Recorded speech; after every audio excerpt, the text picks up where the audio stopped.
Come Villa, Onana! Come Villa, Aston Villa are linked with a move for Onana from Everton. This is coming from the Times. Aston Villa are interested in Onana.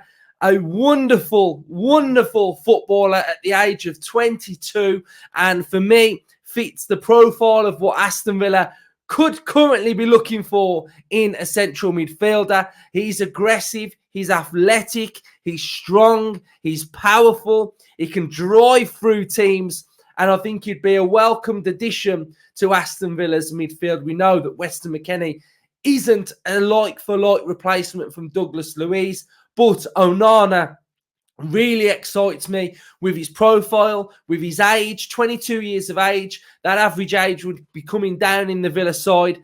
And Onana, I just really, really rate. I think we are yet to see the best out of Onana. We're yet to see what his kind of finished position can look like. I think he's been utilised in different areas for Everton. I don't think he's got it locked in of what type of player he is. I think he's got a vast amount of characteristics and attributes that say that he could play in various positions, but an area that I think he could potentially play in is arriving late on the 18-yard box and just bagging more goals. I think he's got that in his locker that can be coached into him as well. And I think he's got a very, very high ceiling.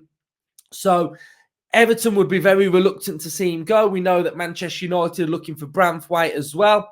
So if Aston Villa are in the market for a central midfielder, then Onana has a lot of characteristics that we would be looking for in our team. And I think he's a fantastic player. Whenever I go on Everton fan channels, I always mention Onana, that I think he should be playing more. I think he should be playing a bit further forward.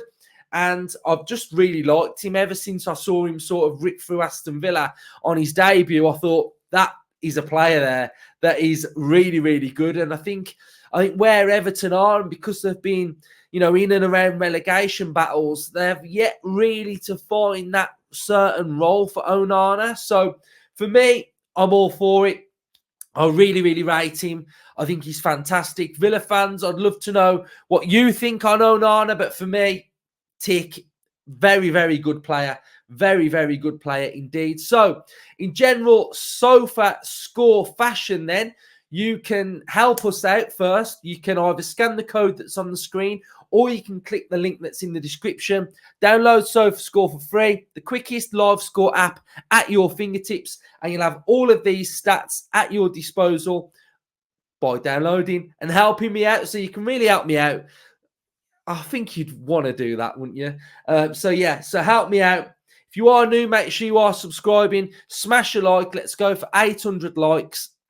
And comment your thoughts on Onana then. So, let's go then.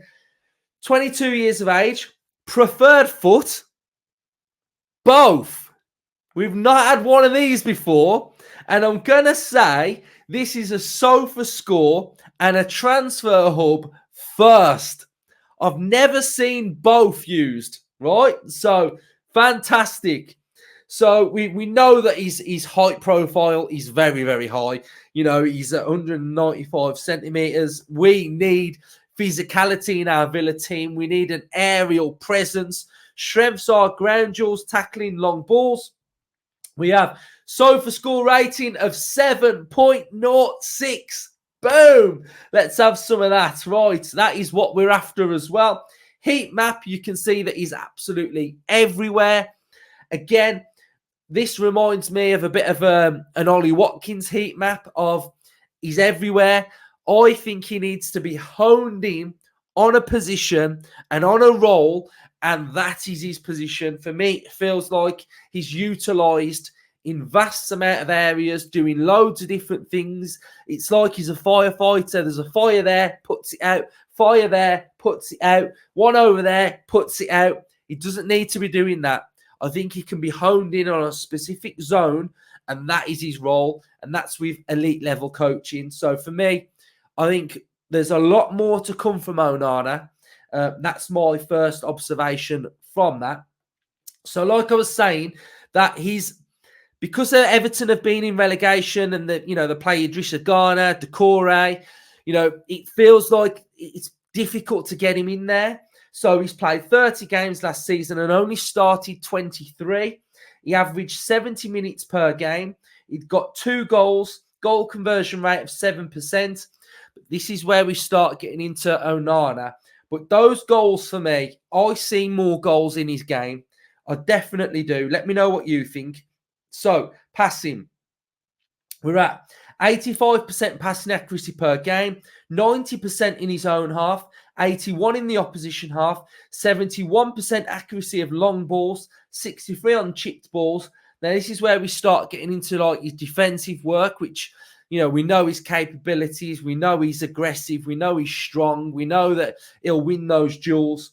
So 2.4 tackles per game, 5.3 ball recoveries per game, 1 clearances per game, 60% successful dribbles, 66% total duels won, 63% ground duels, 74% aerial. Now, you think of what we need in our team, that aerial presence as well. He would be an absolute baller for us. He would be an absolute baller. I'm telling you, he would be fantastic. So Onana then, let's have a look at some of his stats per 90. So we can see tackles, we've got 3.06 here. Interceptions, 0.90. Blocks, 1.08. We've got clearances at 1.33. Aerials, 1 at 2.24. We've got passes attempted, 4.59. Progressive passes received only at 1.68, which I think he should be getting found a lot more than what he is. His progressive passes are at 4.61. Progressive carries are at 0.90. Shot creating actions is at 2.41. Total shots is at 1.25. So for me, I think he can play a little bit further forward. I think he's got that in his game. I think he can drive from midfield a little bit more. So for me, Onana, right, is a player that I really, really rate. And I think he would be fantastic in our team. You could already say that he could play that Kamara role and he could do it well. But I'm thinking further forward. Play him in that sort of Dougie role where he can dictate a bit of that tempo. We've got more control, but if he needs to, he can drive and just dribble with that ball, break through the lines, aerially, win those aerials, sort of keep us in the game more. If we're losing a grip on the game, he can sort of seize that momentum and get that grip back on us. So I'd love to know your thoughts on it. I really, really would. I think he would be an absolute fantastic player for Aston Villa. And I just think he would be just unbelievable for Villa. Unbelievable. Šarkić. Very, very sad news about a player that used to play for us, has died at the age of 26. And it is just so sad that a player or anyone of that age has passed away at the age of 26. So, I wanted to send my condolences to his family. It just must be absolutely awful. And, it's just sad, isn't it? That and life can be so cruel to take someone's life at the age of 26. We don't really know what sort of happened. I haven't really seen anything, but I just want to sort of give it a mention because it's sad. And at 26, and a young kid that used to play for us as well. So whole tender in the sky, Šarkić. I just want to send some love and just give sort of a few words on that really. So hopefully you guys can do it in the comment section as well. So a sad note to end on, but I think a note that I should sort of say something about it as well. So Šarkić up the Villa, whole tender in the sky, and I'll see you all on the next one.